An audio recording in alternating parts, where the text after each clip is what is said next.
Hello students, I welcome you in this video, and this video is for class 11th CBSE or RBSE. Okay, and this is the second book snapshot, and there is the first chapter, the summer of the beautiful white horse. Okay students, and this is the platform of Andy Ganga School Khairtal. Students, there is given about the introduction of the chapter, and it is written by William Saroyan. Okay, and there is given introduction. The story is about two poor Armenian boys who belong to a tribe whose hallmarks are trust and honesty. ये कहानी दो गरीब Armenian लड़कों की है जो कि एक जनजाति या कबीले से संबंधित है, और उनकी पहचान है कि वो विश्वासी हैं और ईमानदार हैं। ठीक है, अपने ईमानदार और विश्वास के लिए वो जाने जाते हैं। ओके, तो let's start the chapter. One day back there in the good old days when I was 9 and the world was full of every imaginable kind of magnificence, and life was still a delightful and mysterious dream. My cousin Murad, who was considered crazy by everybody who knew him except me, came to my house at 4 in the morning, woke me up, tapping on the window of my room. One day back in the good old days, यानी कि एक दिन पहले बीते हुए एक अच्छे दिन के बारे में बता रहा हूँ। आई वॉज 9, मैं 9 साल का था उस समय। The world was full of every imaginable kind of magnificence, संसार सभी इमेजिनेबल टाइप की चीज़ों से एकदम फुलफिल था। Okay, and life was still a delightful, जीवन अब भी एक आनंददायक था। एंड मिस्टीरियस ड्रीम, और एक रहस्यमयी सपना भी था। जीवन क्या था, एक अब भी कैसा लग रहा था, आनंदमयी लग रहा था, और जीवन मुझे रहस्यों से भरा हुआ भी लग रहा था। My cousin Mourad was considered crazy by everybody who knew him except me, और मेरा चचेरा भाई जो मुराद है, मेरे सिवाय सभी लोगों के द्वारा उसको क्रेजी समझा जाता था, पागल समझा जाता था। होने में okay came to my home at 4 in the morning, और लगभग सुबह 4 बजे के आसपास मेरे पास आया। And walk me up tapping on the window of my room, और मेरे रूम की खिड़की को बजाकर उसने मुझे जगाया। एरम, ही सैड, उसने कहा Aram. I jumped out of bed and looks out of the window, मैं खड़ा हुआ और मैंने खिड़की से बाहर जाकर देखा। आई कुड बिलीव वॉट आई सा, जो मैंने देखा मुझे उस पर विश्वास नहीं हुआ। It was not morning yet, अभी ढंग से सुबह भी नहीं हुई थी। But it was summer and with day break not many minutes around the corner of the world it was light enough for me to know I was not dreaming. और जो मैंने कुछ देखा, हालांकि उस बात पर मुझे विश्वास नहीं हुआ। अभी सुबह भी नहीं हुई थी, परंतु गर्मी का मौसम था और संसार में सवेरा होने ही वाला था, और अभी ढंग से दिन भी नहीं निकला था, उजाला भी नहीं हुआ था। मैं समझ गया था कि मैंने कोई सपना देखा था। My cousin Mourad was sitting on a beautiful white horse, मेरा कजिन मुराद जो था वो एक सुंदर घोड़े पर बैठा हुआ था। I stuck my head of out of the window and rubbed my eyes, मैंने अपना सिर जो है खिड़की से बाहर निकाल कर देखा, और उसके बाद मैंने एक खूबसूरत घोड़े को देखा। ठीक है, क्या देखा, खूबसूरत घोड़े को देखा, यानी कि सॉरी, मैंने अपनी आंखों को रगड़ा। Yes, he said in Armenian, और हाँ, उसने आर्मेनियम लैंग्वेज में कहा, जो कबीलाई या जनजातीय लोगों की लैंग्वेज थी। इट्स ए हॉर्स, ये घोड़ा है। यू आर नॉट ड्रीमिंग, तुम्हें कोई सपना नहीं आ रहा। Make it quick if you want to ride, जल्दी करके आ जाओ अगर तुम्हें सवारी करनी है तो। ये ऑफ़र किसने दिया? उसके चचेरे भाई ने दिया। ठीक है, जल्दी जल्दी आ जाओ। मुराद ने कहा कि तुम जल्दी आ जाओ। किससे? एरम से। I knew my cousin Murad enjoyed being alive more than anybody else who had ever fallen into the world by mistake। और मैं जानता था कि मेरा चचेरा भाई उन सभी लोगों से अधिक अपने जीवन में आनंद रखता था, अपने जीवन में आनंद पसंद करता था, जो इस दुनिया में गलती से आ गए थे। But this was more than even I could believe, परंतु यह तो मेरे विश्वास की सीमा से भी ज़्यादा दूर था।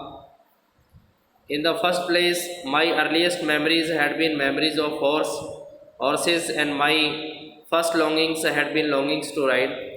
कि पहली बात तो ये कि मेरी जो सबसे ज़्यादा जो याददाश्त वाली यादों में बात करूं तो सबसे ज़्यादा मेरी यादें घोड़ों से जुड़ी हुई थी और मेरी हमेशा से घोड़ों की सवारी करने की इच्छा रही थी। This was the wonderful part, वास्तव में ये मेरे जीवन का सबसे आश्चर्यजनक भाग था, क्या? घोड़ों की सवारी करना। In the second place we were poor, दूसरी बात यह कि हम गरीब थे। This was the part that would not permit to believe what I saw, और वह घटना जो मैंने देखी शायद मुझे विश्वास करने की परमिशन नहीं मिल रही थी, मुझे परमिशन नहीं मिल पा रही थी कि मैं कैसे विश्वास करूं। We were poor we had no money, हम गरीब थे, हमारे पास पैसा नहीं था। Our whole tribe was poverty stricken, हमारा पूरा कबीला जो था वो गरीबी से ग्रस्त था। Every branch of the Garoghlanian family was living in the most amazing and comical poverty in the world, और जो गैरोलिन परिवार है उसकी प्रत्येक शाखा इस दुनिया में सर्वाधिक आश्चर्यचकित और हास्यास्पद ढंग से जूझ रही थी, यानी कि सबसे ज़्यादा गरीबी से जूझने वाली जनजाति बन रही थी। Nobody could understand where we ever got money enough to keep us with food और आर वेलीज, और हम इस बारे में नहीं जानते थे कि हम यानी कि हमारे परिवार के जो लोग हैं वो किस तरीके से कहाँ से धन कमाएं और किस प्रकार से धन कमाएं ताकि हम अपना भरण पोषण कर सकें, अपना पेट भर सकें। Not even the old man of the family, यानी कि परिवार के बुज़ुर्गों को भी इस बारे में मालूम नहीं था कि वो अपना भरण पोषण कैसे करें। Most important of all thing thought, सबसे ज़्यादा महत्वपूर्ण ये बात थी, ये सोच थी, we were famous for our honesty, कि हम अपनी ईमानदारी के लिए अवश्य प्रसिद्ध थे। We had been famous for our honesty for something like 11 centuries, और हमें संसार के अंदर 11 वर्षों से यानी ईमानदारी के लिए जाना जाता था। Even when we had been wealthiest family in what, ठीक है, और हम सबसे अधिक धनी परिवारों में से जाने जाते थे। We liked to think was the world, okay, और हमें इस बारे में सोचकर बड़ा गर्व होता था। We were proud first honest next, पहली बात तो इस बात के लिए गर्व कि हम ईमानदार थे। And after that we believed in right and wrong, और इसके बाद हम इस बात में विश्वास करते थे कि क्या सही और क्या गलत है। None of us would take advantage of anybody in the world let alone steal, और संसार में हमें किसी भी न किसी रूप में लाभ नहीं उठाया, यानी कि हमने किसी भी तरीके से फ़ायदा उठाने की कोशिश नहीं की, ठीक है। चोरी की तो बात हमने बहुत पहले ही त्याग दी थी, यानी कि चोरी तो हम करते ही नहीं थे, भले ही हम चाहे गरीब हो जाए, और हमने किसी प्रकार से किसी व्यक्ति का लाभ उठाने के बारे में कभी नहीं सोचा। Consequently even though I could see the horse so magnificent, और इसके परिणाम स्वरूप कंसिक्वेंटली इसके परिणाम स्वरूप यद्यपि मैं घोड़ा देखता रहा जो बहुत ज़्यादा सुंदर था, यानी कि बहुत ज़्यादा भव्य था, बड़ा शानदार था। Even though I could smell it, यहाँ तक कि मैं उसे सूंघ सकता था। सो लवली, बड़ा प्यारा था। Even though I could hear it breathing so exciting, और मैं घोड़े को सांस लेते हुए सुन सकता था, ठीक है। I could believe the horse had anything to do with my cousin Mourad or with me or with any of the other members of family, और मैं उत्साहपूर्ण तरीके से इस बारे में विश्वास नहीं कर सकता था कि मेरे चाचा का लड़का जो था मुराद का घोड़े से कुछ लेना देना नहीं हो सकता था, अथवा मुझसे कोई लेना देना नहीं हो सकता था, या मेरे परिवार के किसी दूसरे सदस्य से जो जाग रहे हों, या ठीक है जो क्या हो रहे हों, एस्लीप और अवेक, जो जाग रहे हों अथवा सो रहे हों। Because I knew my cousin Murad could have bought the horse, मैं ठीक है कारण मैं जानता था कि मेरा चचेरा भाई जो मुराद है, ठीक है, उसने शायद घोड़ा नहीं खरीदा होगा, यानी कि वह घोड़ा नहीं खरीद सकता था। And if I could not have bought it must have stolen it, मैं निश्चित रूप से मैं कह सकता हूँ कि उसने घोड़ा चुराया होगा। And I refuse to believe he had stolen it, किंतु मैंने ये समझने से इस बात के लिए शायद मना कर दिया कि मैं यानी कि जो गलत चीज़ जो समझ रहा था कि मुराद ने घोड़ा चुराया होगा, वास्तव में गलत है या सही है, तो मैंने उसे इग्नोर कर दिया कि नहीं, उसने घोड़ा नहीं चुराया, ठीक है। No member of the Garoghlanian family could be a thief, क्योंकि घेरोलियन परिवार का कोई भी सदस्य चोर नहीं हो सकता। I started first at my cousin and then the horse, मैंने सबसे पहले अपने चचेरे भाई की तरफ देखा, उसके बाद घोड़े की तरफ देखा। There was a pious stillness and humour in each of them which on the one hand delighted me and the other hand frighten me, और सबसे पहले अब मैंने क्या किया, प्रत्येक के अंदर यानी कि जो पवित्रता, निश्चलता और जो हास था, ठीक है, जिससे एक और तो मैं खुश था और दूसरी ओर डर भी लग रहा था, भाई किसी ने देख लिया, किसी घोड़ा हो गड़बड़ हो जाए। Mourad I said where did you steal this horse, Mourad मैंने पूछा तुमने घोड़ा कहाँ से चुराया। Leap out of the window he said, उसने खिड़की यानी कि कहा खिड़की से बाहर कूदो। If you want to ride, यदि तुम सवारी करना चाहते हो। इट वाज ट्रू, यह सत्य था। He had stolen the horse, कि उसने घोड़ा चुराया था। There was no question about it, इस बारे में कोई सवाल पैदा नहीं होता था। He had come to invite me to ride और नॉट एज आई चोज, और मेरी इच्छानुसार वो मुझे पूछने आया था कि क्या मैं सवारी करना चाहता हूँ या नहीं चाहता, यानी कि मेरी मर्जी है या नहीं है। Well it seemed me stealing a horse for a ride was not the same thing as stealing something else such as money, और खैर यानी कि मुझे ऐसा प्रतीत हुआ कि घुड़सवारी करने के लिए घोड़े की चोरी करना कोई दूसरी चीज़ चुराने जैसी बात नहीं थी। यानी कि एक तो हम घुड़सवारी करने के लिए घोड़ा चुरा रहे हो और बाकी दूसरी चीज़ चुरा रहे हो, तो इन दोनों में शायद अंतर है। For all I knew may it was not stealing at all if you were not crazy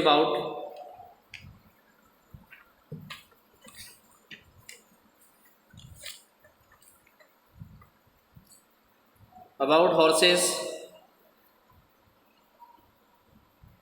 horses the way my cousin Murad and I was not stealing, और घोड़े के पीछे कहने का मतलब इस तरीके से पागल हो जाना, मेरा चचेरा भाई जैसे मुराद और मैं हो गए थे, ठीक है, घोड़ा चुराने के लिए, और शायद यह चोरी नहीं थी। It would not become stealing until we offered to sell the horse, और चोरी जब तक नहीं मानी जाएगी जब तक कि हम घोड़े को बेच नहीं देते। Which of course I knew we would never do, जिसके विषय में शायद हमें पता था हम ऐसा कभी भी नहीं कर सकते। Let me put on some clothes I said, मैंने कहा मुझे कपड़े पहनने दो फिर चलेंगे, ठीक है। All right he said but hurry, उसने कहा ठीक है जल्दी जल्दी करो। I lift into my clothes, मैंने जल्दी जल्दी करके अपने कपड़े जो थे वो पहन लिए। I jumped down to the yard from the window and leaped up onto the horse behind my cousin Murad, मैं खिड़की से आंगन में जाकर कूद गया और घोड़े पर जाकर उछल कर बैठ गया और अपने चचेरे भाई मुराद के पीछे बैठ गया, ठीक है। The year we lived at the edge of town on Walnut avenue. और उस वर्ष हम जब हमारा जो कबीला था, जो हमारा कस्बा था, उस कस्बे के लास्ट छोर पर वालनट एवेन्यू में रहते थे। हम कहाँ रहते थे? वालनट एवेन्यू में रहते थे। Behind our house was the country. और हमारे घर के पीछे एक गाँव भी था। ठीक है, यहाँ कंट्री से मतलब गाँव का है। Vineyards, orchards, irrigation ditches and country roads. और वहाँ पर कौन क्या क्या थे? अंगूरों के बाग लगे हुए थे, फलों के बाग लगे हुए थे, और साथ में जो सिंचाई की नालियाँ थी वो वहाँ पर पाई जाती थी, और गांव की सड़कें वहाँ पर थी। In less 3 minutes we were on Olive Avenue and then the horse began to trot. और लगभग हम यानी कि 3 मिनट्स 3 मिनट तक 3 मिनट से कम हम वहाँ रुके और हम ओलाई एवेन्यू में पहुँच जाते। कहाँ पहुँच जाते? 3 मिनट से कम समय में ओलाई एवेन्यू में पहुँच जाते। ठीक है। The air was new and lovely to breathe. और जो हवा थी, ठीक है, और उसके बाद क्या होता? Sorry, the horse began to trot. जो घोड़ा था वो तेज़ी से दौड़ने लगता। और द एयर वाज न्यू, हवा बहुत ताज़ी लग रही थी। लवली टू ब्रीथ, सांस लेने में भी बड़ा मज़ा आ रहा था। The feel of the horse running was wonderful. और घोड़े के दौड़ने का अनुभव बड़ा आश्चर्यजनक करने वाला था। Mourad, who was considered one of the craziest member of our family, began to sing. और मुराद यानी कि हमारे परिवार में सबसे ज़्यादा क्रेजी माने जाने वाला व्यक्ति माना जाता था। ठीक है, वह चिल्लाने लगा। I mean he began to roar. मेरा मतलब है वह क्या लगा? चीखने लगा। ठीक है, चिल्लाने लगा। Okay students, and this is enough for today, and the rest of the chapter I will teach you in the next video, so you are to revise the chapter which I have taught you. Okay, so thanks.